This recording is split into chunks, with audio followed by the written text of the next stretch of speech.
our app is going to be driving all this traffic through all this content, deep linking into the app. So, you'll read this thing and it's like, if you need, a pet grief specialist in your area, click here. Where are you located? Boom. Here's 50 pet, if you want someone virtual, click here. Boom. Here they are. You can message them in the app and they'll have data on how many views they're getting, how many people are clicking over to their website. You can customize your profile, you can add photos. So I'm going to create the world's largest directory app for all things pet end of life. We're live. Adam, thank you for coming on the Top Dog podcast. We really appreciate it. Awesome. Thanks for having me. Here to talk about pets and actually sad stuff, but here we are. That's a great way to kind of kick things off. Full life cycle. Yeah, right? Yeah. So yeah, maybe give us, we'll kind of go through the whole life cycle. You've been around in the pet industry for a long time, but maybe give us a little bit of an intro. Yeah. My first job out of college, I was born and raised in Las Vegas. First job out of college was at an advertising agency. They started a group called Pet PR. So me and my best friend, we did like PR and social media and stuff. I mean, this was, a long time ago, almost like 20 years. Wow, I'm old. And we did it for like pet brands, we're at Super Zoo every year. So, not long after that, I started National Boston Terrier Rescue. I have a Boston Terrier on my hat. Really love Boston Terriers. And I got my girl Sophie. She's 15. She's still here with me, which is awesome. So Wow. got her. And then through that rescue, I rescued a dog named Baxter, who passed away last year and is kind of inspiring the work I'm doing today. But, that journey took me to Denver, started an advertising agency, grew that quite a bit. We were named one of the hottest companies in Denver. And then my first night in Denver ever, moved from Vegas, never lived anywhere else but Vegas. And it was snowing in the middle of May. And it was snowing so bad they couldn't deliver my furniture. So I'm sitting in my apartment in Denver Tech Center with just me and my two dogs, like starting my life over.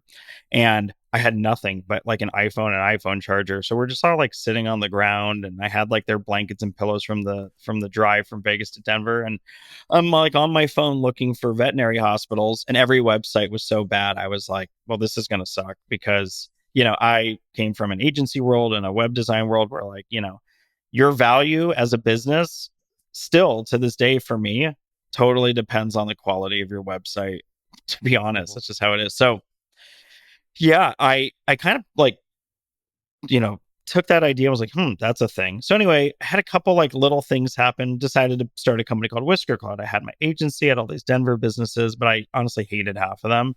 So I started Whisker Cloud, which was like a web dev agency just for vets, except I created like a platform out of it. So it was like built on WordPress and hosted on WP Engine, but we took all these other services and basically just like white labeled them as like a big product. So we had forms and appointment requests and refill requests and curbside check-in. We did SEO, social media, reputation management. So like we took Bird Eye and like put it into the platform. So we did all these things. We had Sprout Social, and we just turned it into a platform where, it was anywhere from like 200 a month up to like 800 a month. And I launched that in 2016 and just exploded. In the first year and a half, I was a company of one. We got to about 120 customers at an average of like 250, 300 a month. And then it just kept growing and growing and growing. I started like speaking at conferences, getting a lot of press. And then during COVID, literally it was like I'd moved to California, met my wife, moved to California, company was doing well. And then we had like 7 or 8 employees. And over here where I live in Newport Beach, California, there's a nice area called Fashion Island. And we get this really fancy office at Fashion Island. I signed this like mega lease. And I'm like, we're good. This was March 1st, 2020. And on March 13th, 2020, they're like, yeah, you have to leave. There's this COVID thing. You have to go home. So I was like, well, I don't have to pay rent anymore, right? And they're like, no, there's an act of God clause. So I had to pay rent. So we all go home. So it was that Friday. And I'm like watching the LA news, and they're like, these are the 5 things you're allowed to do in California. Number 2 on the list was go to the vet. And I looked at my wife. I'm like, oh, we are so back. So here I have like the world falling apart around me. I spent the entire weekend building like the most sophisticated curbside check-in tool. And like that Monday, I just launched ads. It was like, welcome to the new world. This is free for all Whisker Cloud customers. And it was just like, I've never had so many inbounds come into my life. and we just exploded. So that was 2020. 2021 started having real conversations about selling. I was always really close with Taylor, who's the founder of Pet Desk. So he and I started having conversations. Julian's the founder of Vetstoria. He lives over in Brussels.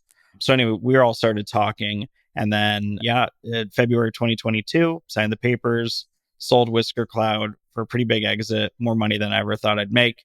And then we became Petvisor, which is our holding company, which is Pet Desk in the US. And then if you're outside of the US, Vetstoria. So now we became like the biggest tech company, still is the biggest tech company in veterinary medicine, which, now you have it all. You have your website, SEO marketing, you have your two-way text, your reminders, your app, your refills. We bought a company called Contacts, and I have phones. We have online booking through Vetstoria. We just launched Scribe. So, we built this powerhouse thing. So I stayed on after that for 2 years as the CEO of like Whisker Cloud still, because we were still operating as separate brands. When we merged in 2023, I became our global CMO for all the brands. So I was managing both like how we were going to position the new Pet Desk in the US, and then what we are going to do with the new Vetstoria with like websites and stuff overseas. So I did that for a year. And then I retired in December of 2024. My dog passed away, and I'd been doing it for 3 years. And you sell your company for a lot of money, and then you're like an employee for a couple of years. And I stuck around because I loved the team, but at some point you just run out of gas. And when Baxter died, I was just like, I'm done.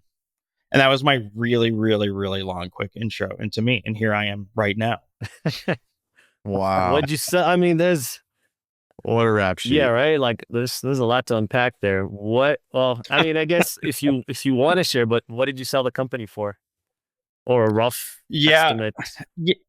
Yeah, I mean, it depends how the final exit shakes out, but based on what I feel, it'll be an 8-figure exit, Okay. which is great. So happy with that.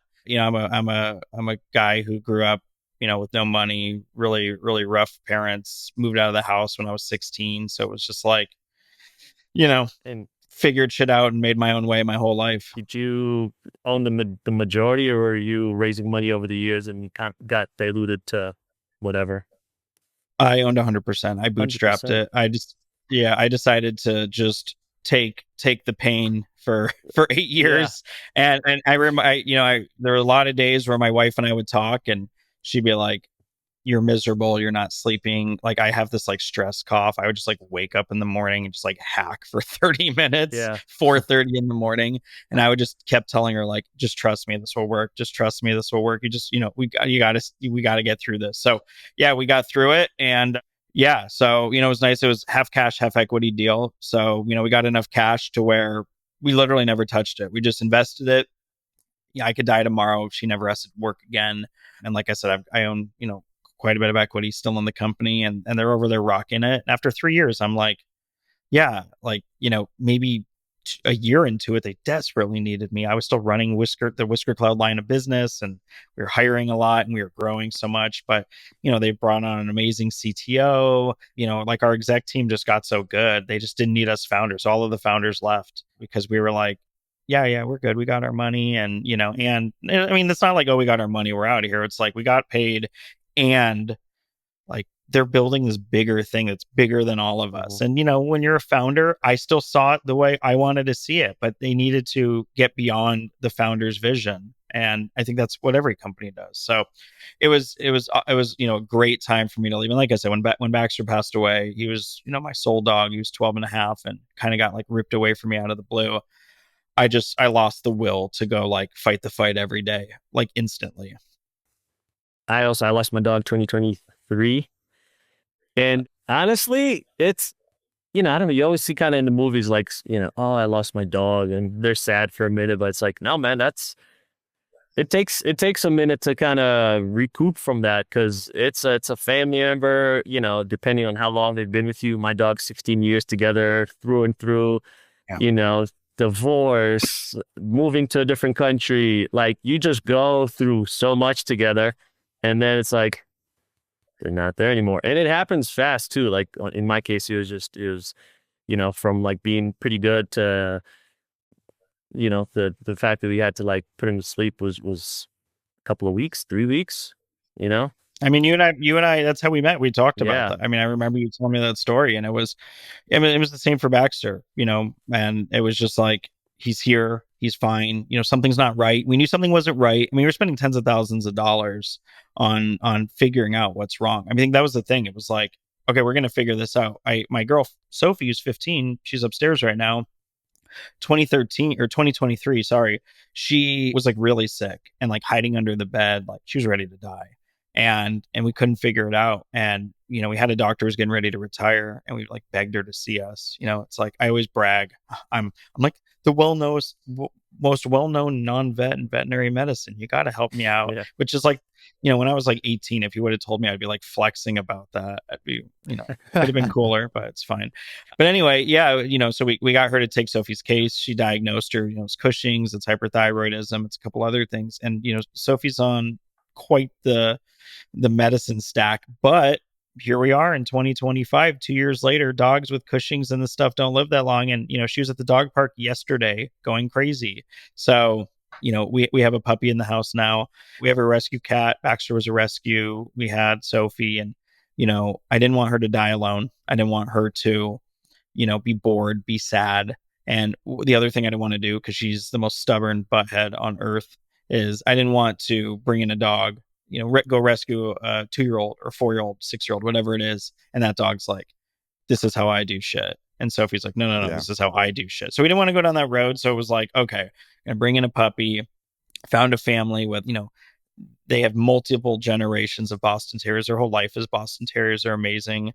Here I am, I ran a Boston Terrier rescue. I'm wearing a Boston Terrier hat right now, but yeah, they were amazing people. So yeah, we have Cosmo, named after Cosmo Kramer, obviously. And yeah, he's upstairs. So, it's good. So complete departure from the business stuff, which we'll get back to, but why Boston Terriers? Well, I basically am a Boston Terrier. You've In heard the human term form? Bowsers. Yeah, Yeah, like Bowser's. Oh my God, I love that. yeah, like Yeah. from I Love You, Man. Yeah, like Yeah, I love dude. it. And Baxter was red Boston Terrier, so him and I were totally like twins. But you know, they're one of the smarter breeds. They're like the perfect size. They're like 25 pounds. They're muscular. Like I like bulldogs. I do. And they're just like compact. They're super smart. They don't shed. They're really, really trainable. They're really, really clean. And they're just like fun dogs. It'd be easy for me to say they're the first American breed, but it's like, which is cool. But Are like, they? again, yeah, they're like the Yeah. first American breed recognized by the AKC. Oh, So I just, my cousin had one when I was growing up, him and his girlfriend. I thought the dog was the coolest. And yeah, so yeah, I just think they're like the coolest, funniest dogs. And like the personalities, like they're just so expressive, and they talk, and it's just really funny. They're not aggressive, they're not like barkers. They're just cool little schmucks. Yeah. I love that story because I've kind of stumbled into a similar thing with myself. I have 2 rescues. Both are from a pug rescue in Austin. The Nice. first one was a pit mix. So he's like literally pug colored, black muzzle fawn, looks like a pug, but has like a pit blockhead. I love Amazing it. dog. Like I just wanted a pity mix so bad. There's so many around Austin. Landed on him. He was great. We ended up fostering another pug. Never saw ourselves as pug people. And I remember like after we ended up adopting him as well, I remember turning to my wife and being like, I don't know if I'll ever go again without having a pug because a lot of similar traits. And like Boston's kind of remind me in similar ways, just their Oh yeah, they're very personality. similar. He's like 25 pounds. He's like really tall for a pug and he's like really athletic. So he Nice. checks all Does those he have the boxes, curled but he's tail? really, yeah, they called it Nice. it's like a double curl. So it's like a cinnamon roll tail or double Yeah, curl. I love I had that. no idea. It was like the Yeah. vet first saw, I was like, oh wow, he's got one of the double curl tails. And I was like, what is that you mean? Yeah, dude. Um, I mean, we love pugs. We had an opportunity to rescue a pug back in like January, and we were still trying to decide if we were like ready for that. But yeah, I mean, and we were like fully on board because we're like, yeah, pugs are like Boston's. It'll fit yeah, into the family, but we weren't emotionally ready at that moment in time. totally. Yeah. It makes sense. Like there's so many of those overlaps of breeds. And I think maybe Roy and I can tease this a little bit, but we're changing the name of the newsletter. We're rebranding. oh, you giving And I just spoilers? all us giving All Oh, I spoilers. I'm glad it's say, on my yeah. Hey, episode. we're doing it right Nice. here. Hey, Yeah, Adam's being vulnerable. We're gonna be vulnerable I'm being too. vulnerable, you But all guys. I'm gonna say is like I think you're gonna find the name very relatable. So I love that. that's Man, all I'll leave it at. now Yeah. give me some X-Men castings for the MCU. Let's just break all the news right now, you know? Yeah, seriously. Well, so there's a lot of things. I mean, not gonna go out of order a little bit just Yeah. since we're talking about the dogs and stuff. But so Baxter passes, right? Yeah. It was a big wake up call for you. You realize like you need to take a step back and everything. Yeah. And now you were just kind of talking to us before we even recorded, just like all of the how little sleep you got, the burnout, the stress cough, all that stuff. And now you've decided there's enough of a feeling and a fight in you to create something new. And so I'm just wondering, maybe, and I know you're launching soon with your new venture, but maybe you could Yeah. give us a little bit of intel of just like what is it, or how much you're willing to tell us about it, I'll and tell you then the whole like thing. what's I'm the end. excited. Okay, yeah, just like what's the pain point that you're looking to solve, like kind of what experience led to you pushing to do this. All right, I've been ruffling feathers across the pet end of life industry for the last couple months, but I've also made the right connections to build this. So, you know, we have over 10,000 veterinary businesses that use our software. I speak at the vet conferences, I had the podcast. I know this industry better than most. So Baxter dies on October 28th. I took a couple weeks off work, and when you sign up for our company, you fill out a survey. And the survey is like, what services do you offer? What do you want us to focus on? You know, what do you want to tell? Well, guess what every veterinary business on earth says? We treat your pets like family. We're there for all stages of your pet's life. It's kind of bullshit. Mhm. So we're going to talk about that. And a lot of vets have agreed with me. So they say that and they mean it, right? That's fine. You mean it. That's great. People used to say, you know, to me, hey, you know, your company's going to build our website. We really want to stand out. I say, cool. What do you want to say? And they're like, well, we love to say, and I would say, wait, let me guess. You treat them like family? And they're like, yeah, how'd you know? I'm like, no one's ever said that before. But, you know, the thing I noticed around, you know, both Sophie and Baxter. So Baxter had 3 doctors. He has a general practice doctor. He has a dermatologist because he had like skin issues his whole life, and he had an internal specialist. Let me just say, all 3 doctors are great. All 3 doctors did a great job of taking care of him. They all did a great job of diagnosing him. The issue I had is we spent 6 months thinking we were getting him better because no one ever said to me, not one time, this dog could die. We had 4 different cancer scares, and all 4 were ruled out. So that's fine. And by the way, we operated under the thinking that he's got cancer. The problem was, it was like, and a little bit this was me, right? It's like they said, how much are you willing to spend here? I said, any amount on earth. I don't care. They give you the paper and they're like, what are you willing? And I wrote $1 trillion. I was not kidding. They say, hey, you know, we think it could be something in his nose. We want to do a rhinoscopy. It's $4,000. I'm like, cool, do it. They're like, yeah, we found nothing. I'm like, oof, that was $4,000. Yeah. Okay, we want to check his throat. You know, that's $3,000. Do it. Okay, nope, found nothing there. We found something. Then we had to do a test on it. It's nothing. So, you know, we're doing all these tests. That's fine. So we're in like May, June. Hey, we think he might have cancer. You know, we found some plasma in his blood. So we're running a lot of tests. I mean, thousands and thousands and thousands of dollars. And then, you know, it was like October 23rd, I believe. He got a blood test. He passed away on a Monday, October 28th. On the Wednesday before, he got a blood test after all of this shit. And I was looked in the eye and was told, we beat it. His blood looks amazing. His weight's back up. We beat this. Now, this is after 6 months of really bad shit, really thinking he might have cancer. We're about to fight this thing. And I will like put every ounce of my energy into this. No cancer. So we beat this, right? Goes home Wednesday night. I have a video. It's very hard to watch of me like looking at him at the clinic. He's got like the little pink bandage on his leg. And I'm like, you want to go home? You're going home. We're good. And he's like jumping up and down. Next day, collapsed. And they kept him overnight. Friday, we go back. They're like, he's okay. This is what we think's happening. We think it's severe IBD. We have a drug. It's a cancer drug. You can't touch it with your hands. We're going to give him this drug. It's expensive. We think this is the final knockout punch for this thing. And we give him that drug, trusting the doctors. He's peeing blood that night. Next day, he's like barely walking, won't go to the bathroom. When he is, he's like pissing like really thick blood. So Saturday night, we're driving to the emergency hospital where his internal specialist is at like midnight. I'm on the freeway driving to Laguna Beach. I turned the car around. I looked at my wife. I'm like, he's not fucking dying there tonight. I said, we're going to bring him home. He will sleep in bed where he always sleeps. And if he dies in bed with us, then he dies in bed with us. But I'm not doing this. So he came home. We went back the next morning, talked to the criticalist, and she's like, he's just not going to make it. And, we called Lap of Love. They came Monday morning. We said goodbye. So we had like a day and a half. So that's what happened. And we lost him, Yeah.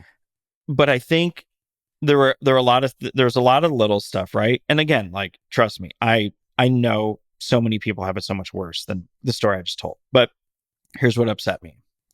6 months, tens of thousands of dollars. I never felt like I'm not a stupid guy, and I know vets, and I know the worst of the worst. I never felt like we were sitting there actually fighting for his life. Like, that was never made clear to me ever. And I ask a lot of questions, and I would look at our doctors and I would say, I'm going to ask the question that I really don't want the answer to. Is this a dire situation? Is he going to die? And they would say, no, we're good. That irks me now. I would have liked maybe, and again, and I've talked to a lot of vets about this, and it's kind of about what I'm building. So we had that. So then, okay, Sunday morning, I'm told he's gonna pass away. So I was like, okay. So I spent the day with him. Well, shit, if I had maybe been more prepared, I mean, I do photography as like a hobby. It's all over my Instagram.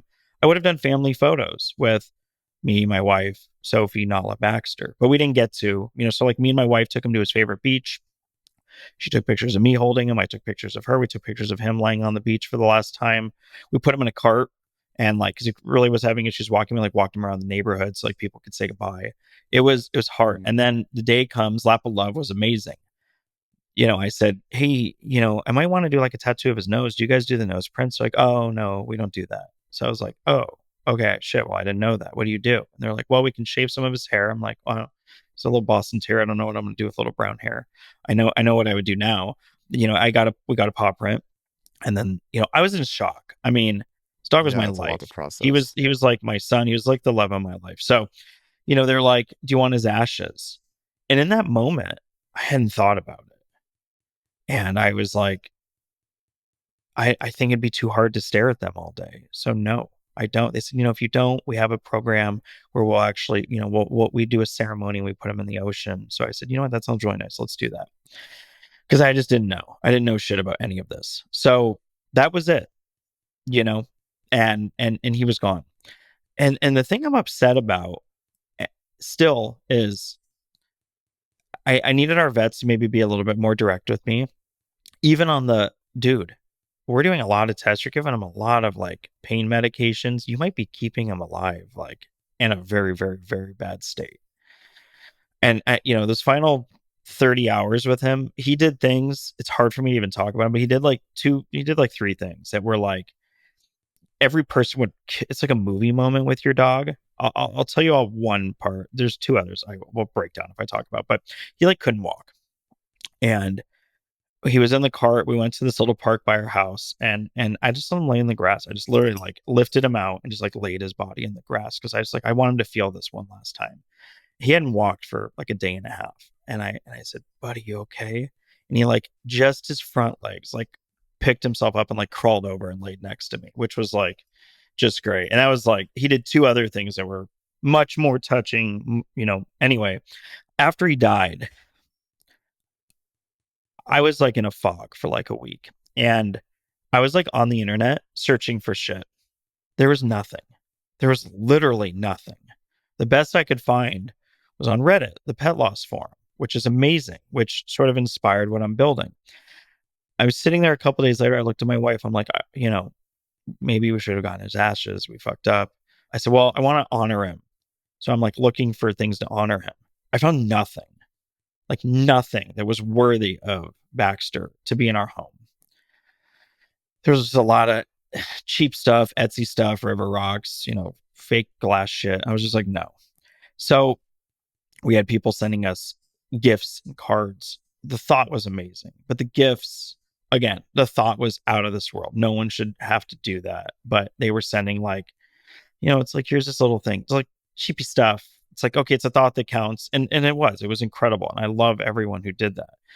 But I realized there, like, okay, there's not a, there's not like there's not like good stuff to send to people. So that was kind of like part one. My wife's ex-boss named a star after Baxter.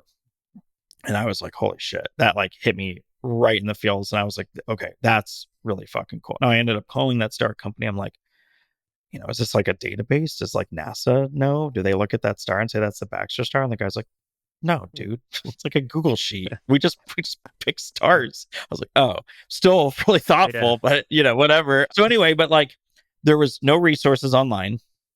And then I started like talking to a lot of vets, the IHPC, who's an amazing organization. They work with all the hospice and home euthanasia vets. Everything was powered by my company. So I worked with them for years. So I talked with them. Youth of Bag's an amazing company out of Canada. Celine is out of this world. I had a good talk with her. And she said to me, she's like, we suck.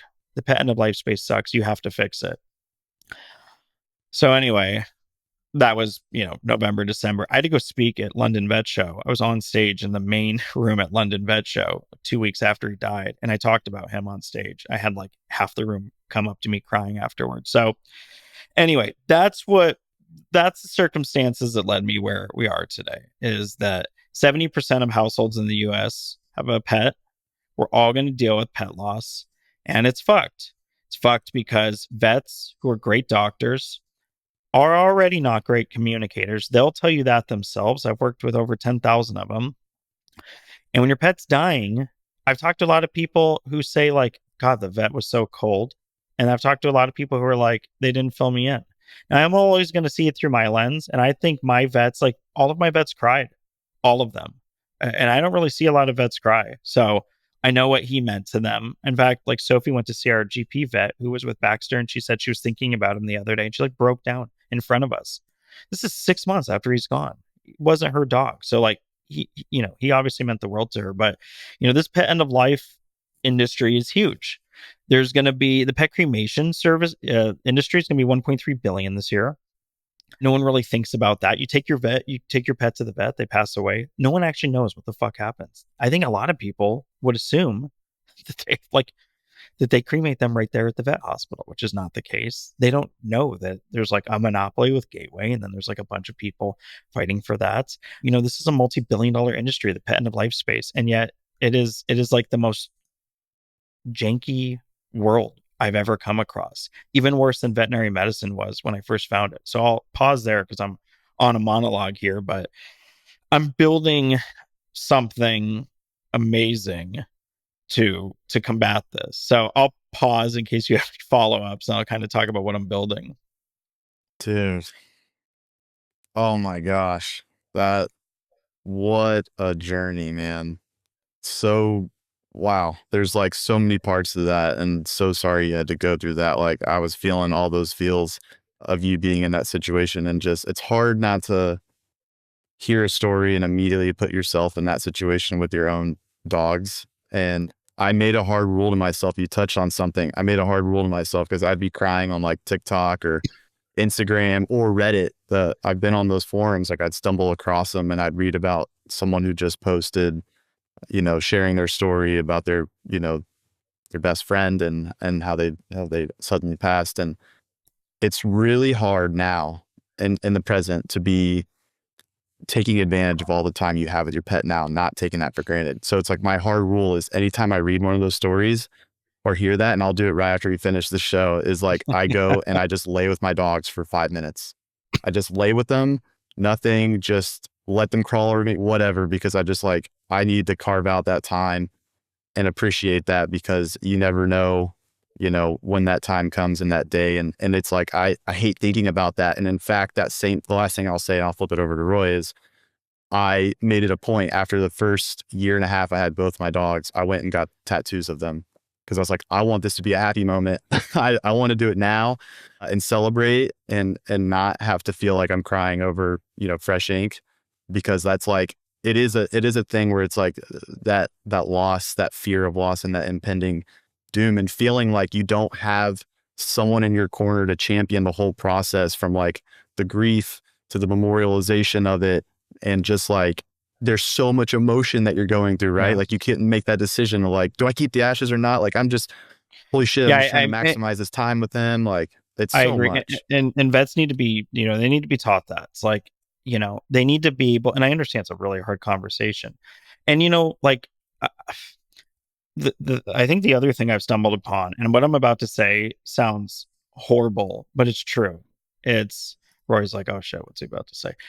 The fact of the matter is, I'm already gonna. I'm just I'm gonna say just it. thinking I'm gonna clip this before you even say it. Yeah. Well, it's like, being real, I'm a white guy with a lot of money in Orange County, California, who knows every vet on earth. And I had a really rough experience. If that's the case for me, what does everyone else go through?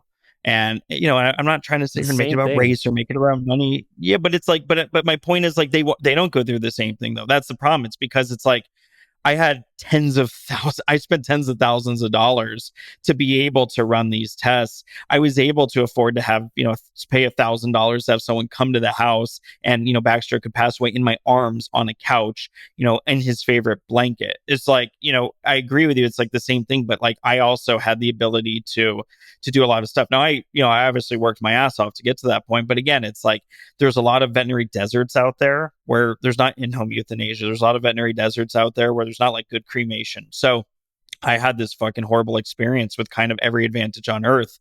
And now I'm looking at it like, how many 10, 12-year-old dogs are in the shelter because someone got a diagnosis and they were like, I can't afford it. I can't afford cancer. I can't afford Cushing's. Sophie has Cushing's. Guess what? Her medication's like $400 a month.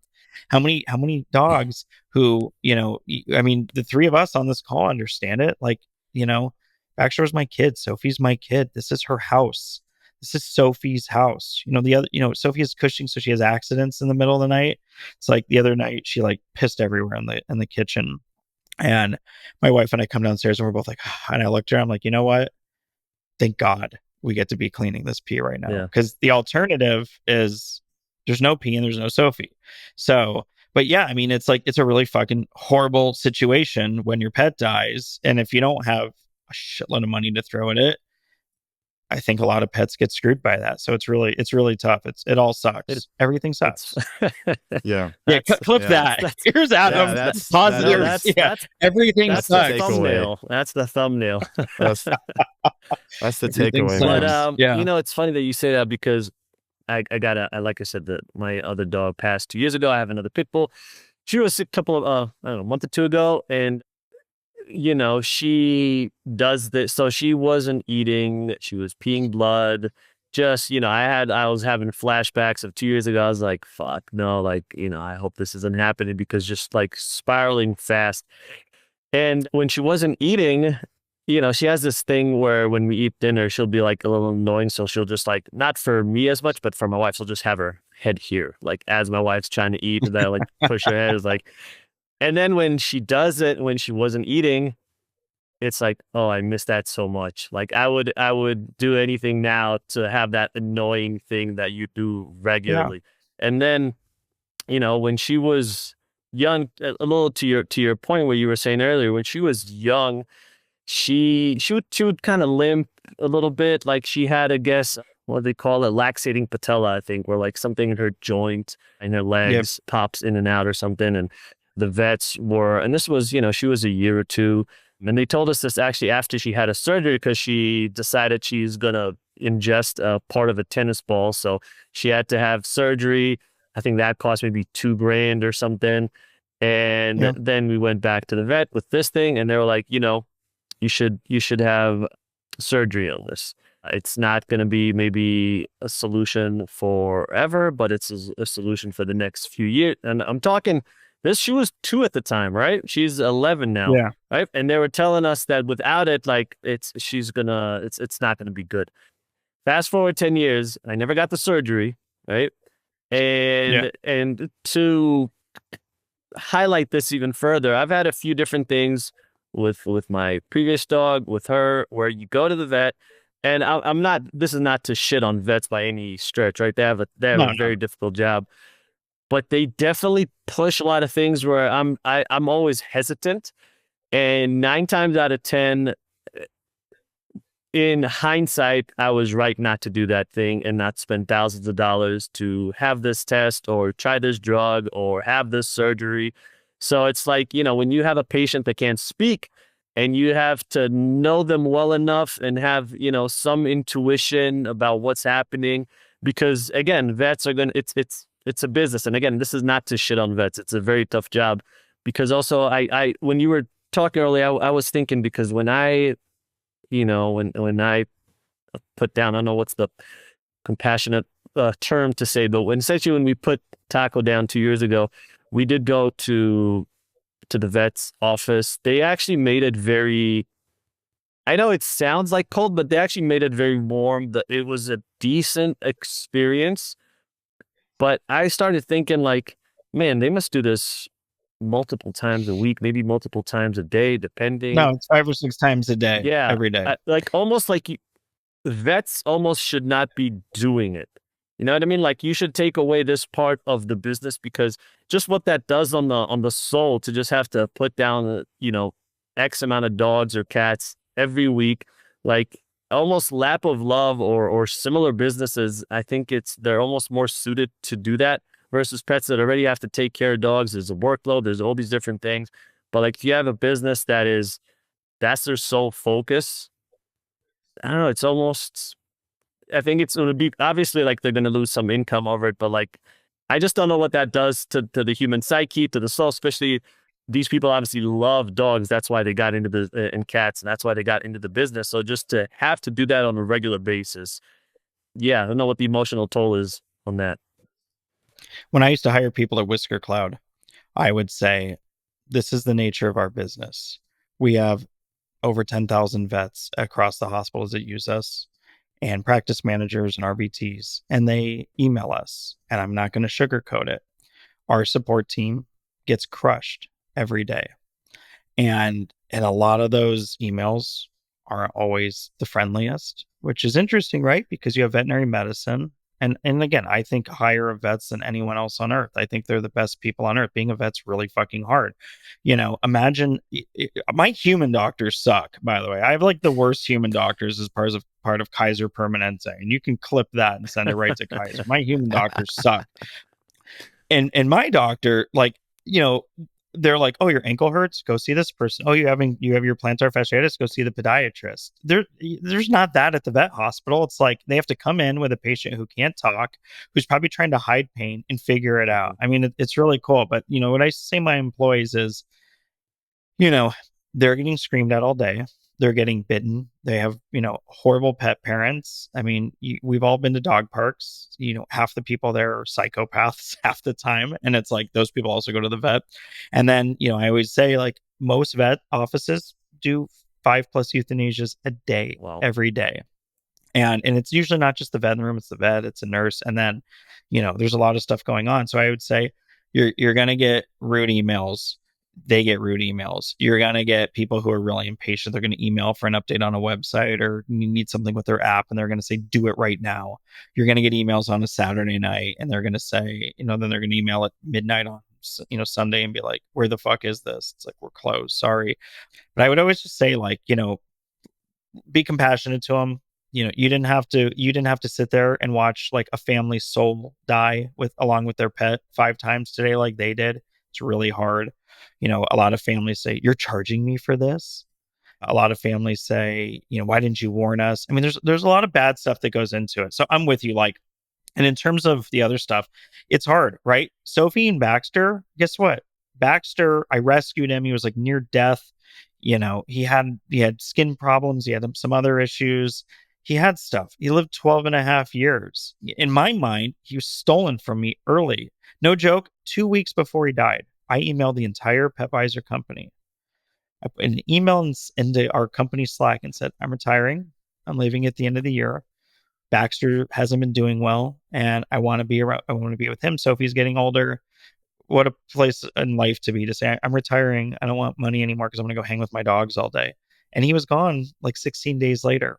I had no idea that was coming. So I don't know. They did a good job. Sophie is upstairs. She just had her 15th birthday, Okay. Wow. 2 weeks ago, Yeah. and the doctors are taking amazing care of her. So I can't fault them, but I'm with you. It's like sometimes they're right, sometimes they're wrong. It's like human doctors, but it's also like, you fuck up my weird uncle's little medication thing and he has to go back and get new medication. It's whatever, but you fuck up my dog's thing, I'm gonna be like John Wick. It's Yeah. it's hard. It's hard. Yeah. Yeah. It's Well, messed I up. also I That derailed your whole build up of the story of you were leading up to kind of Love Baxter, but No, that's I good, man. took us Build up's off a good. different route a little bit. So yeah, I mean, I'd love to hear. I know a little bit about it. You teased on LinkedIn, and we've already Yeah. spoken, so I kind of know. But Yeah. what was the idea? The progress, and kind of like I know you said you've been networking with a lot of people, and I've also like I've been seeing more and more people do different things in the space. So yeah, very intrigued. All right. So we're talking about Love Baxter. It was we were looking at calling it the Baxter Project. It's funny too. I have all this guilt. Like I had Sophie for 2 years before Baxter, and now I've had her for 7 months after him. Why isn't it named after her? And I keep like thinking I'm like the least religious person, and I was like literally like never thought about death, never thought about religion, never thought about the afterlife, and then Baxter died, and I'm like just existential crisis all the time, always like thinking things. So I'm like, me and Sophie will connect in the next life, and she'll be like, why'd you name it after him, not me? And my answer is because I got so many more years with you, and he didn't get those years. That's my love answer. But that. The so religious Love part, it's always Baxter. like when people say like no one's religious until the plane starts to shake. Exactly, Yeah, exactly. that's Um, 100%. so Love Baxter, love, comma Baxter. It is a love letter from Baxter to this world. So you had this dog who was rescued or purchased as a puppy from like outside of Tulsa, Oklahoma. Guy got him way too young. He was born with like a little weird deformed toe. Flies to Las Vegas. Guy calls me, has this little puppy, super skinny, in June in his backyard in a cardboard box filled with piss and shit, asking me what's wrong with this dog. And I was like, yeah, I'm taking that dog right now. I was not in a position. I did not have the money or the wherewithal to have a second dog. And I took that dog. And, when I talk about Sophie and Baxter, I kind of think, and there might be others, but from my experience, there's two types of dogs. There's dogs you take care of, and it's like a pleasure to take care of them. That's Sophie. I take care of her. I literally wait on her hand and foot. We cook her special food every day. She eats fresh cod every day as part of her diet for her stuff. Make her fresh cod every day, which means I also go buy shitloads of frozen cod from Costco all the time and make her fresh cod. So, I've You need to learn how to taken care of fish. that. Shit, I live by the ocean. I don't know if there's cod in Newport, but Yeah, I was gonna so, say. Baxter's the opposite. He was this guy who had severe allergies his whole life, which is why a lot of pictures of him online, he's wearing a hoodie. He took care of me. This dog, his world revolved around me. If I took out the trash, he stood by the door. He was so messed up from his early life. Like, I remember his first night home, and I made him this nice crate, put blankets in. He was so scared and shaking. I opened the crate door and I laid on the ground next to him, and I just like spent the whole night there. Like, me and him had this different type of bond.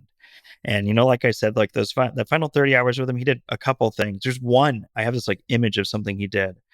I like I need to find like the perfect painter to like paint the scene. Like 3 weeks after Baxter died, I'm walking with my best friend here in Newport, and I was like just destroyed. And we're talking about it. I said, everyone says I get signs. I haven't gotten any signs. Maybe that's just not a thing. And we're crossing the street over by Lido Marina Village. There's a box on the ground, and there's just like Baxter Corp. And I don't know what they do. They do like manufacturing or something. And there was a box with the Baxter Corp logo on it. I'm like, well, there he is. So Wow. long story short, Baxter dies, and I went through all the normal things. I love the Incredible Hulk, so more anger than anything, just furious with the world.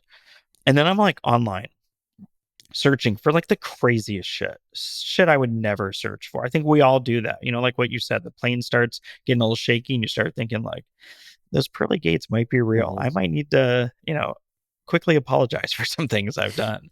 So I'm like searching for stuff. I found nothing. And then, we had people sending us gifts. So my wife and I are like, I want to, this is when we were like looking for stuff. I was like, I want to memorialize him in the house. I found nothing, like literally nothing. I would spend any amount of money to memorialize him. I found zero that I was like, wow, this is great. We got an aura frame. So we have like, amazing photos of him that I took with my professional cameras. And, we used a frame bridge. So we had some like our favorite photos of him framed, and that was it. So I was kind of like, okay, I'm going to start an e-commerce store. I want to have like go. If you go to Google right now, anyone here watching this, go search what to buy someone whose pet died. You'll see an ad for Etsy, an ad for Amazon. You'll see a couple listicles, and then there's literally not a store. And I was like, okay, well, my wife's the head of e-commerce at her company. I'll be the e-commerce guy. We'll do, we'll some really cool memorial shit. And I was like, well, is that what I want to do? Do I want to be e-commerce store guy? Not really. I like content. I've built my businesses with, telling stories and doing content. So I created what I call Adam Bot. Adam Bot is like the SEO god, which a veterinarian called me yesterday. Shout out to Lisa Lippman. Thanks for that. I created the SEO god bot, and then I created the research bot. And then I created a way for it to loop through and like research things around pet end of life and like triple check its work and then cite it so I could check it. So then I used a couple You're different talking SEO Colin's tools. language now. Yeah. Yeah. I'm Well, there's all ears. 187,000 keywords around pet end of life, pet loss, pet euthanasia. And when you look at keywords for like a veterinary hospital in LA, New York City, looking at like keyword difficulty, the keyword difficulty is extremely high. If I wanted to start selling, if I wanted to be the next LLM, I can't just outrank people.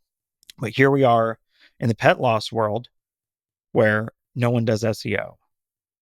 Not even Lap of Love does great SEO, and they're like the most well-known company for this. So I was like thinking, okay, that's interesting. So then I was talking to different vets. I started getting introduced to people. I did like 500 calls. And what I found, and I say this like super respectfully, is like the pet end of life space is not full of businesses. It is full of people with hobbies. You have animal communicators who are amazing and make people feel great, but they don't make a lot of money. They don't have good websites. It's like when I got to veterinary medicine, when before Whisker Cloud, you had iMatrix, blah. I hope they're watching. And you had just a bunch of crap. And then Whisker Cloud comes along and it's like, you have to have a Whisker Cloud website. That's why 28 of the 30 largest corporate veterinary groups have websites and app and whatever from us, because we were the best. So I look at, the pet end of life space, there's pet doulas, and there's organizations around it. There's veterinary social workers, and there's organizations around it. And here I am. I worked in vet med for 10 years. I didn't know any of this shit existed. These aren't things that my vet said, Adam, we want you to talk to a pet doula. These are the things you should do. There's pet crematories. This is who we use at our vet hospital. You don't have to do that. You can take your pet's body with you and you can take them anywhere you want, because some places do statues and some places turn them into urns with trees in them. Like, you don't have to use us, but I promise you, no vets talk about that, because why would they send you away? They get the euthanasia and then they get half the cremation. So they wouldn't send you away. Just fine. I don't fault them for being business people. So I was kind of at this like inflection point of, holy shit, there's 50 different categories of people who specialize in pet end of life who no one's ever heard of. Not even someone like me who speaks at every vet conference. And then there's nothing good to buy yourself or for someone else. For years, people's pets have died. It's really hit me hard. And I didn't know what the fuck to send them. I didn't know what to do. And then on top of it, I was like searching online for the craziest shit. If you go look at my search history on October 28th and October 29th of last year, it is probably like the craziest shit you've ever seen. Stuff that like my wife, who knows me better than anyone, would never guess I was searching. So I had a decision to make. I have to build this. So in typical me fashion, I'm building 3 companies at once. We are building lovebaxter.com, which just has every topic on this planet we have content around. And I don't mean content, I mean content. 3,000 word and then sub posts across the board. Every question you could ever ask about it, every little question you could ask about it. Questions within questions within questions. You have a topic? Cool. Did you have a dog, cat, horse, a rabbit, snake? Cool. You want to talk about ashes? You want to talk about cremation? You want to talk about aquamation?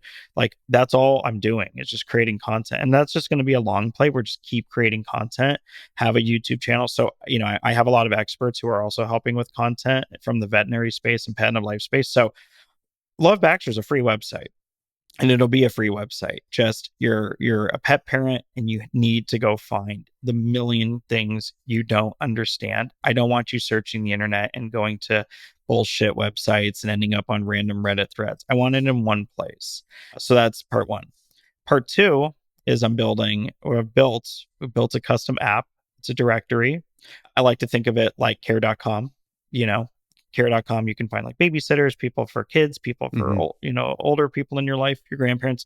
So I just started having people sign up. We're in beta and I'm driving the developers crazy because I'm OCD, but I just started having people sign up. We've cut deals with a couple of large organizations so we can get a shitload of pet crematories on, pet cemeteries, pet photographers, pet doulas, pet veterinary social workers, all of these people. I want them all on there. It's free for 2025.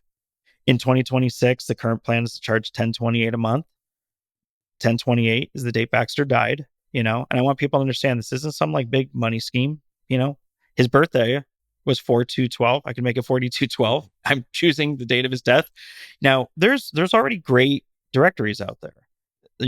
InHomePetEuthanasia.com is awesome. It's $19 a month and it's just for that. And they're not driving a lot of content. There's sites where you can find pet photographers, friend of life. And again, a lot of these sites are 30, $40 a month and they're not really like driving you traffic.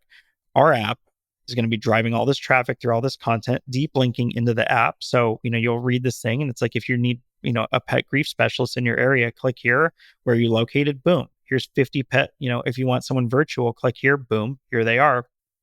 You can message them in the app and they'll have data on how many views they're getting, how many people are clicking over to their website. You can customize your profile. You can add photos.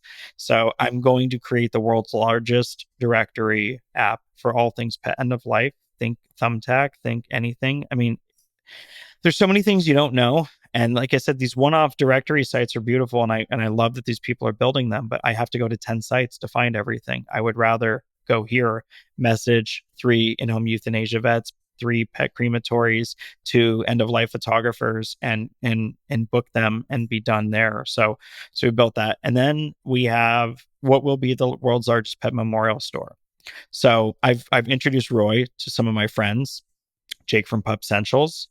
My Baxter sweater is one of my favorite things ever. We're going to work on a line where you can get a sweater, you can add a halo to it, you can add like their date. Lauren from Companion Candles. People, when Baxter passed away, people are sending us candles with essential oils in them. Well, we have pets. Someone sent us lilies. We have a cat. They're dangerous for cats.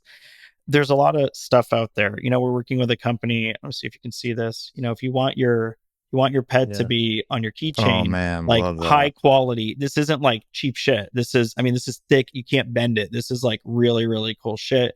You can turn it into necklaces, hats, sweatshirts, art.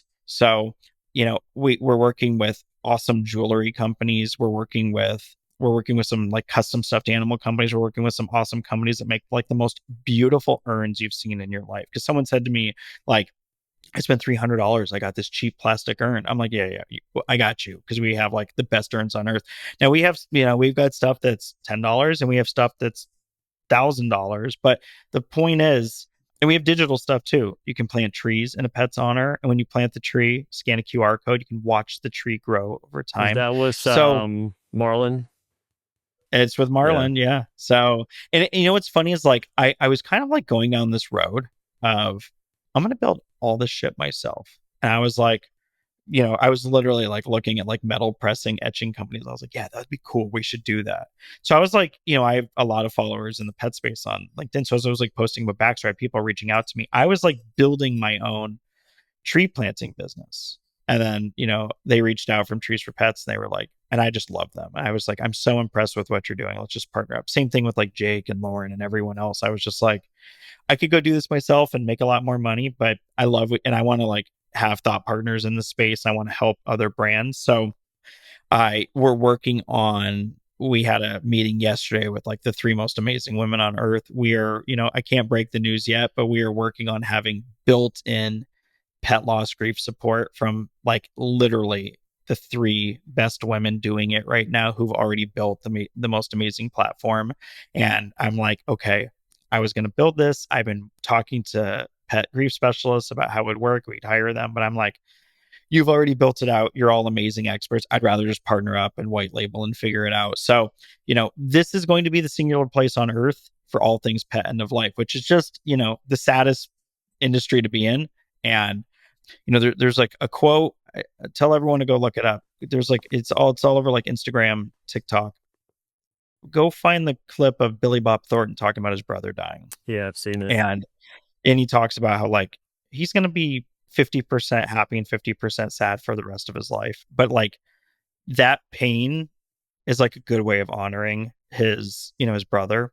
And, with Baxter, like we've got our puppy upstairs. I love this guy. Cosmo is amazing. We've got Sophie. We've got Nala. We're going to continue to rescue dogs for the rest of our lives. We're going to have cats and dogs. We literally like right before Christmas, 2 days before Christmas, we rescued a cat, brought it home. Our cat, she was rescued and it wouldn't have gone well. So we found him literally that night. We found like the perfect foster family who works with the rescue across the street from our house. We almost rescued a pug, like I said. So, we're going to do this forever. But I don't like to sit here and think that like Baxter meant more to me than Sophie, because it's not the case. But, just the way we lost him, the time we had with him, the way I got him, this is like the coolest way to bring his memory on moving forward for anyone that's lost a pet. And it's just really meaningful to me. So, yeah, this is really hard to build. Coming from a guy who was really, honestly, promise you all, I was going to retire and I was never going to work again. I was just going to relax, spend time with my dogs. I literally was just going to go help at rescues. I love doing photography. I was just going to literally start emailing rescues and saying, can I come take pictures of the pets? Because when I look at rescue sites, the pictures always suck. And I'm like, I don't think you're helping these dogs. That's all I wanted to do. In fact, I was telling the pet visor, our board, I said that last year. They're like, what do you want to be doing? I was like, I don't want to be in meetings all day. I want to be taking pictures of rescue dogs. So, I'm still going to do that, but building this thing, which is going to be huge. And, look, there's a V1 that launches. It's supposed to be launched now, but I'm obviously psychotic with the app and wanting it to be perfect and wanting it to be easy for both users and vendors. So, we're launching on June 12th, which is the date I got Baxter, the day I went to that house and brought him home. So, right now we're pending for June 12th, if all things go well, which is like a little under a month. But there'll be a V2, there'll be a V3. I eventually see it a world where you'll just actually book the in-home euthanasia vets through our site. We did build that functionality, but I just don't think we're like mature enough and ready enough to launch it without a lot more testing. So I do see a world, though, like I said, where you'll be able to book photographers right through our site. If you want to do like end-of-life photography, you'll be able to book in-home euthanasia vets. You'll be able to book grief counseling and all of that right through the site. So that's Love Baxter. It is honestly a really, really big undertaking. I'm funding the whole thing myself. I've had, no joke, over 1,000 people have messaged me asking to invest. And I just said, no, I got this. I'm 5 figures in now. I'm going to keep pushing it. And, look, hopefully the pen of life space gets better. We're going to have, I shot a couple of YouTube episodes talking about it, and hopefully we educate better. And hopefully I get to work with the vets I'm so close with on different conversations with pets. I want them to go to every pet. If you got a big dog and they're 7 years old, you got a small dog and they're 10 years old, and I want them to say, Adam, we're going to have a talk today because you're here for their senior wellness exam. They're fine. And Boston Terriers live to be 13. Baxter's 10. He's okay. He's good. But I want to start talking about it. This is how cremation goes. This is how euthanasia goes here at our clinic. This is the cost of it. Because you guys don't realize how many people get absolutely screwed at the end of their pet's life. You spend 50% of every dollar you spend on your pet in their entire life will be spent in the final 6 to 8 months of their life. Like that's just what it is. So we need the vets to have better conversations. We need to educate pet parents much, much more. And we need to let people know that there are 10,000 resources for you, and the questions you have around guilt. I mean, there are debates all over the internet. should I be there for my pet or not? Should I be in the room during euthanasia? Like, yes, be in the fucking room, Yeah. please. Do not do that. Never But you understand know that. what? I asked a vet. I said, what do you say when people ask that? They say it's up to them. I'm like, dude, I totally understand why you're saying that, but like, holy shit, don't do that to this pet. Yeah. Don't you push them in the right direction. So anyway, so that's what I'm building. That's what Love Baxter is. It's not the next AI fad thing. It's not the next Whisker Cloud pet desk, which is cool though. Like I don't want to do all that. I did that. It was cool. I get to, go help pet parents and hopefully educate some vets along the way and work with some amazing brands and let people honor their pets in a cool way. Is it harder the Well, second time around, or is it easy? Like, because on the one hand, when you start a company first time, you don't know what you don't know, right? Ignorance is bliss. You're like, oh, Yeah. I'm going to conquer the world. I'm going to be a unicorn. Yeah. I'm going to be, you have all these grand dreams, and then life hits you, and but you're like you push through, right? And then Yeah. second time around, you have all that experience, but you also have all that knowledge of how hard it is. So it's like, which one's easier? Funny, I had an advertising agency that did extremely well. Exited that, started Whisker Cloud. Exited that when I was an early investor in Beehive. Started one of the fastest growing AI newsletters. Sold that recently, by the way. I don't know if I No, told you you about that, did. You just sold because it? it's so I sold. Dude, I need focus on this. Sold it. I had a it's good a big exit. undertaking. So I sold it. Was just like I need full focus on What'd this, you sell it no for? matter what. It wasn't a lot. It was like 50 grand. Okay, that's nice. Yeah. Yeah, I mean, I didn't put a lot of money into Went it. straight to I the spent. devs. Yeah, it literally straight into this. So it Yeah. was just like, yeah, just get this thing done. So yeah, did that, but I'm all in on this. And to answer your question, dude, I'm like, it's like a symphony. I could do this with my eyes closed. I'm just like, do-do-do-do-do-do-do. I'm like, I know everything to think through. I know every piece of tech I need. When I hired devs, like Whisker Cloud early on, I was just like, they were like, who the fuck is this guy? I was learning on the fly. Now I'm like, do this, do that, do this, do that. This is what we're going to do. Here's the deadline. We're good. All right, cool. Talk to me on Friday. So yeah, it is like, it's really easy to build the business. And I've done 3 or 4 times.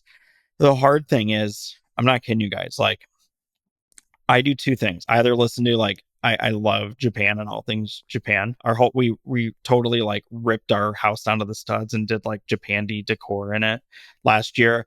And I either listen to like Japanese lo-fi beats, and I also have like a list of really sad songs that make me think of Baxter, and I will like put those on because it like fuels me to like get all mentally fucked up and like work through it.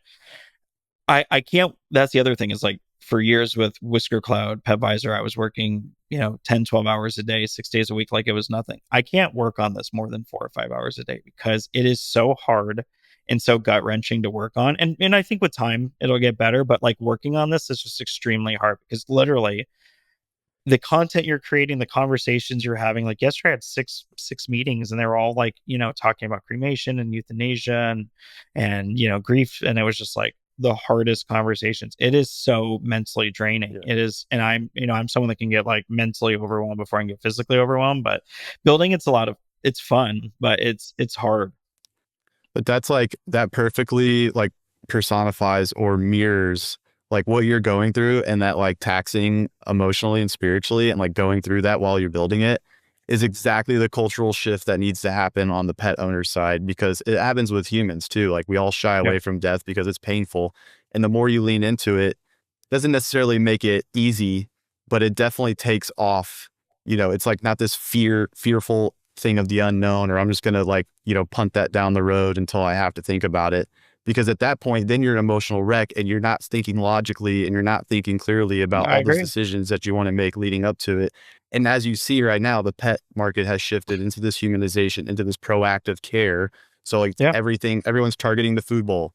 Everyone's targeting I was the just about to say supplements. that. Like we're giving them fresh food. I make fresh cod every day. Yeah. It's like they're literally family. And then and I didn't mean to cut you off, but I'll say one thing No, go before ahead. I don't want to lose this thought. It's like I've talked to 500 in-home euthanasia vets and other companies over the last couple months. I asked a question. The average, they have 6 to 7 appointments a day. So the average customer, when they reach out to you for the first time, are they saying, my dog's not doing well, I might need you next week, what do you have available later in the week? They all have the same, they all laugh. They're like, are you crazy? Everyone calls us, they're like, my dog has to die right now. Like, can you come over right now? That's how every call goes for them. And like, but that's what we're doing. That's the education. And again, Mm-hmm. there's this line, Dr. Tina Tran, who's a close friend. She's the founding dean of the Hanover College of Veterinary Medicine. And her and I just had like a 2-hour talk about this. I was like, don't you believe vets should be like educating more? She's like, Adam, we ask vets to do a billion things. I'm like, I know, like, but like, I agree with her. We ask them to do so much. We ask them to, you know, fix and heal a being that can't say what's wrong. It's really fucked up. Now we're telling them to sit us down and, keep them away from other appointments. And if you're corporate owned, you have to like get to a certain amount of appointments. The whole thing's fucked up. But yeah, like, I'm with you, man. It's like, you can't have it. Don't do that to this pet. Don't have it be frantic. And like I said with Baxter, it wasn't frantic. And that's why I turned the car around that night, literally midnight freeway, peeing blood. And I looked at my wife, like literally crying. I'm like, I'm not fucking losing him at the vet where he's scared in the middle of the night. If he dies in bed with us, he dies in bed with us. That was literally the exact words I said. He will die in bed with us before I let him die at that vet hospital at midnight when no one's around. I'm not doing it. So, Yeah. yeah. And I think like something that's really powerful, like I have a takeaway as a personal, as a pet parent, dog owner, like even your experience with the vet and like not going through all of those thousands of tests and no one at one point being like, we're battling for his life. Like that's something that I know now, just listening to your story, as sad as it is and as hard as it is to go through that, it's like I can see myself now and I can write that as a note that I will ask the vet when I'm in that situation or ever even get close to that situation. Like there's a nice actionable takeaway for me. And I think like as sad as these conversations and these stories can be, like you go through Reddit, like there's a lot of support inherently. It's human nature. Like you're like, Yeah. that I have empathy or I can sympathize because I've been there. And it's like, we should be telling those stories. Like, I know it's sad, but it's like more of those personalized stories. We all take away a bit more education or have those wow factors Yep. because like your story, your journey is like, it's filled with so many twists and turns and like nooks and crannies and like little insights that you can tease out. And it's like, man, I feel for you with that entire journey with Baxter and even Sophie, but it's like, I actually learned some stuff that I feel a little more educated and armed going into this space. And honestly, at the end of this, like even just talking about it, like it's like slightly cathartic and I feel more optimistic about end of life. And especially since there's like someone spearheading all of that because everything is gone preventative. And then it's like, you just fall off a cliff Yeah. once they hit senior, right? And now we have the most senior pets we've ever had in the US. And it's like, this is the inevitable, right? Like they're all aging. This is gonna be coming to a crescendo moment. And also when we see things like this and we feel like there's support from every corner of the, end of life care, hospice, doula, memorializing, the actual process of, crematoriums or aquamations, any of that Yeah. stuff, like I think that's going to encourage more people, especially myself, to go in a foster or adopt senior pets, because that personally for me is just like, I don't know if I'm mentally there to be able to willingly know that I'm going to go in with a limited amount of time with this pet. I'm getting there more and more, but like, I don't feel like I have the resources and to support myself emotionally, I mean, I to agree. handle that. And so it's like, there's so many pieces that are connected to this. And it's honestly, it's like, yeah, at the end of the day, it's a business, but like, this is like a bigger cultural shift that you probably won't feel the ramifications for a long time. But like, that could be like a huge pin and the pet timeline, modern pet ownership. That's like, this is when things started to change because that right now it feels incredibly archaic. Dude, it's like we talked a lot about the V1 of this. The V3 of this is a beautiful thing. The V3 of this is, Love Baxter collaterals in every veterinary hospital. We give away, 3 grief sessions to every pet parent at every vet hospital who wants to, get help. I mean, that's where V3 of this ends up. And right now I'm out here just collecting infinity stones for the gauntlet and trying to bring everything together. But I have these conversations, and the pet end of life space is literally, it's like the galaxy, except we're in our universe, but we are without a sun. And I need Love Yeah. Baxter to be the sun. It's like I've told everyone. I said, I'm putting together like just so much content. Like literally, we already have hundreds of posts done, interlinking each other. And I've told everyone, like, if someone's looking for a pet doula or an in-home euthanasia vet, they're going to find our site at the top of Google. I'm not trying to push down in-home euthanasia companies or groups or blogs or anything else. I'm just trying to connect the dots because, it's like what I said. I wish, as I was searching when Baxter was getting sick, I wish there was a fucking article. It's like, here's the 10 things you have not thought about the end of your pet's life. Ashes. Do you want them? Yes or no? You've probably thought to yourself, I don't want to stare at ashes all day. That'll make me sad. Did you know that you can have custom jewelry made? Do you know that there's special urns? You can turn them into a plant. You can turn them into charcoal art. Did you know they can become diamonds with a Turnova? Like, there's all these things you can do. So don't do it. She said, do you want me to shave him and you can have some of the hair? I said, no, I don't, I don't know what I'm going to do with a little bit of his hair. I wasn't trying to be an asshole like this. Moments before he was gone, I literally laid with him on the couch and I was just running my fingers like up and down through his hair just so I could like memorize like how like his hair felt. And I like memorized his smell. And I've like never committed something to memory. I can smell him right now. Like, I committed it to the memory. Like, I've never committed anything to memory. Like, I don't want to forget these two things. But now with like the hair, there's so much cool shit that people do with it. They like turn it into art. They turn it into like cool jewelry. And like, am I a big jewelry guy? Hell no. I was like not really like a soft emotional guy. Like, you can go talk to ex-employees. No one's ever going to say like Adam's like a really like sweet guy. Like, they're going to, but like him dying has made me change a little bit. But I mean, there's so much shit I could have done with his hair, with his ashes. Hey, you probably want a family photo, right? Okay, cool. Well, don't wait till your dog is super skinny and dying. Go get a fucking family photo done. There's people who specialize in end of life pet photography, because you know what I don't have? We rescued this cat Nala and she was scared out of her mind. She was found in the mountains of Colorado alone by herself. She was adopted twice and returned twice. And when she came home, Baxter sat by the door and she was so scared and so scary, to be honest. And he laid next to her, let her scratch him. And he was just like, I got you. And I don't have a picture of them at the end. And I don't have a picture of Sophie and my wife and I. So long story short, this industry needs a lot of help. And, that's what I'm building. And, I love what you guys have built and, helping the pet industry grow. And, what you were just saying, Colin, you're like, you said dog owner, pet parent. Like, no, man, we're all pet parents here. I wasn't Baxter's master. I wasn't his owner. I was his dad. And, I'm just here to honor him. Yeah. I love that. And it's a big thing Roy and I like bonded on when we decided to come together. Is just like, there's so many parts of this industry, like the niche stuff that, which it's funny to even maybe consider this niche, but it's so overlooked in so many ways, where it's like, we need to get more people aware of this and these opportunities. It's like, I love a lot of the, meeting a lot of people in the pet industry that have been in here for ages and ages and ages. Like, they do it from passion and then they happen to turn them into businesses a lot of the times. Whereas like we bring people from the outside who just see the problem, can empathize, because guess what? They also own a dog or a cat. And it's like, come build a solution, come make the space better. Because at the end of the day, the thing I love, and I think Roy can attest to this too, about the pet industry, is like, we're all here for longevity and to like deepen bonds. Like, we want to spend as much time and as great time as possible with our pets before the inevitable happens.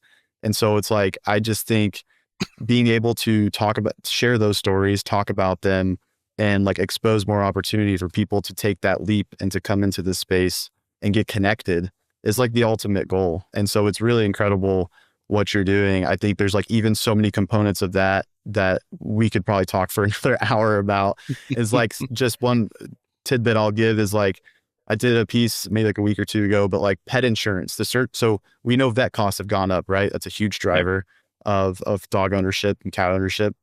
Pet insurance hit a fever pitch in Google search January of this year, like the highest it's ever been, right? So I own pet insurance.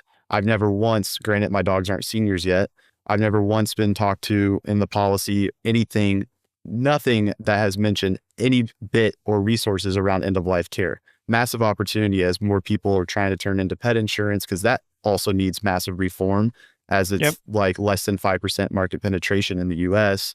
versus like the UK where it's like 30, you Yep. know? And so there's so many, like I said, there's just so many strings attached. And it's like the more people, like, I think you're going about it a great way instead of building it all yourself. It's like, I'm just going to leverage these folks who have already done a great job, find the ones who are, and we're going to just make a massive change.